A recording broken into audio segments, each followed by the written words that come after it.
मिश्रा जी, 2027 की तैयारियां सभी पार्टी की ओर से की जा रही हैं। समाजवादी पार्टी का इस बारे में क्या कहना है? समाजवादी पार्टी हमेशा से इस बात की विश्वास करती रही है कि सबको जोड़ करके, समाज को एकात्मवाद से जोड़ करके, सबको इकट्ठा करके, सबकी बात करके, सबके मुद्दों को उठा करके सही और गलत का अंतर करते हुए राजनीति करे और सबको जोड़ करके लोगों की बात मजबूती से उठाए, लोगों के बीच बनी रहे, लोगों की चर्चा करती रहे, लोगों के मुद्दों पर लड़ाई लड़ती रहे। और इन बातों को लेकर के हम लोग 2027 के चुनाव में जाएंगे। जनता का प्यार आशीर्वाद जीत करके उत्तर प्रदेश को एक मजबूत सरकार देने का काम करेंगे। आप भी समाजवादी पार्टी के राष्ट्रीय प्रवक्ता है, दूसरी तरफ राजकुमार भाटी है जिन्होंने ब्राह्मणों के ऊपर अभद्र टिप्पणी की है, उस बारे में क्या कहेंगे? किसी को कोई भी हो, किसी को भी किसी के खिलाफ कोई ऐसी बात नहीं कहनी चाहिए जिससे किसी का दिल दुखे। समाजवादियों का तरीका लोगों को जोड़ने का है।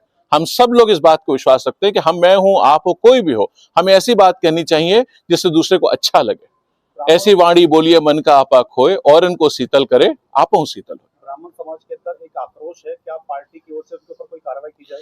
देखिए, उन्होंने ऑलरेडी माफी मांग ली है। ब्राह्मण समाज की जो बात थी, राष्ट्रीय अध्यक्ष जी ने अभी खुले मन से कल भी निर्देश दिया है कि भाई कोई भी आदमी किसी के खिलाफ बात नहीं कहेगा।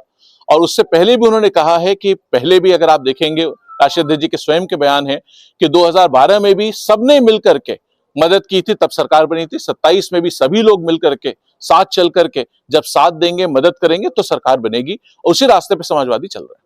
अभी देश जो है आर्थिक संकट से गुजर रहा है और प्रधानमंत्री मोदी जी ने लोगों से अपील की कि वो सोना ना खरीदें, तेल कम से कम, पेट्रोल डीजल वगैरह का कम से कम इस्तेमाल करें, हो सकता है तो कारपूलिंग करें। आप क्या कहेंगे इस बारे में? मुझे लगता है कि किसी सोनार के पास जाकर के जो व्यापारी सोने का काम करते हैं, जो ट्रेडिंग का काम करते हैं, जो स्टोरेज का काम करते हैं, जो उसके रिफाइनिंग का काम करते हैं, जो पॉलिशिंग का काम करते हैं, जो ज्वेलरी का काम करते हैं, ऑर्नामेंट बनाने का काम करते हैं, जो कारीगर उसको बनाने का काम करता है, जो कुरियर सर्विस उसमें काम होती है, जो आड़ती उसमें लगे हुए हैं, उन सबसे जाकर के अगर पूछेंगे कि प्रधानमंत्री जी ने तो कह दिया कि एक साल भर या सोना मत खरीदिए, साल भर उनका घर कैसे चलेगा, परिवार कैसे चलेगा, काम कैसे चलेगा?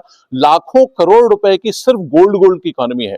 आप उसमें सिल्वर जोड़िए, प्लैटिनम जोड़िए, प्रेशियस मेटल जोड़िए, आर्टिफिशियल जोड़िए, लाखों करोड़ रुपए की इकोनॉमी है। और मुझे लगता है कम से कम करोड़ों परिवार उससे जुड़े हुए हैं। प्रधानमंत्री जी को इसका जवाब देना चाहिए कि अगर लोग वो काम नहीं करेंगे, व्यापार नहीं करेंगे, तो उनका घर कैसे चलेगा, उनका परिवार कैसे चलेगा, उनके बच्चे कैसे फलेंगे? आप पूरी तरीके से फेल गवर्नमेंट है, सिर्फ अपनी नाकामी दूसरे के सर लादना जानते हैं।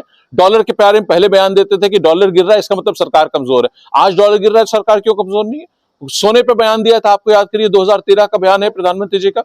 तब तो उनको सरकार बुरी लग रही थी क्योंकि दूसरे की सरकार थी, आज अपनी सरकार है। और कमाल की बात यह, दूसरे से कह रहे हैं कि विदेश मत जाओ और खुद ये कह करके हवाई जहाज में बैठ के खुद ही विदेश चले गए। तो मुझे लगता है जनता ने ऐसे लोगों की सच्चाई देख ली है, समझ ली है। और अब की निश्चित रूप से उत्तर प्रदेश ने 2024 की लोकसभा में भी प्यार दिया, समर्थन दिया, सच का साथ दिया। 2027 में वही ट्रेंड, वही रिजल्ट्स एक और बढ़ करके आपको देखने को मिलेगा। समाजवादी पार्टी बहुमत की सरकार बनाने जा रही है। यही बात पश्चिम बंगाल में ममता बनर्जी ने भी कहा था कि बहुमत के साथ वो वापस आ रही है। तो क्या 2027 में आपका कथन पूरा होगा? मैं बंगाल तो मैं बहुत राजनीति नहीं जानता, लेकिन जितना मैंने एसआईआर की प्रक्रिया देखी, इलेक्शन कमीशन का रवैया देखा, ऑनरेबल सुप्रीम कोर्ट के जजमेंट्स देखे, मुझे लगता है कि बंगाल में जनता ने वोट से नहीं सरकार हटी है, कहीं ना कहीं वोट की लूट से सरकार हटी है।